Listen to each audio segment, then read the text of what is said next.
Otoacoustic emission testing, or OAE testing, is a method of assessment that measures the ear's response to sound. There are two types of OAEs available on the GSI Corti.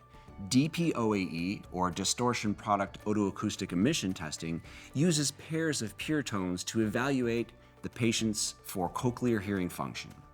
TEOAE, or transient evoked otoacoustic emission testing, uses a click stimulus to screen patients for cochlear hearing function. The Corti sends the selected OAE stimulus into the ear, and normally functioning outer hair cells in the cochlea generate a sound that can be measured in the ear canal. For screening tests, the results are automatically analyzed and assigned a pass or refer result. A pass means that an OAE was detected and the patient passed the screening. A refer means that an OAE was not detected and the patient did not pass the screening.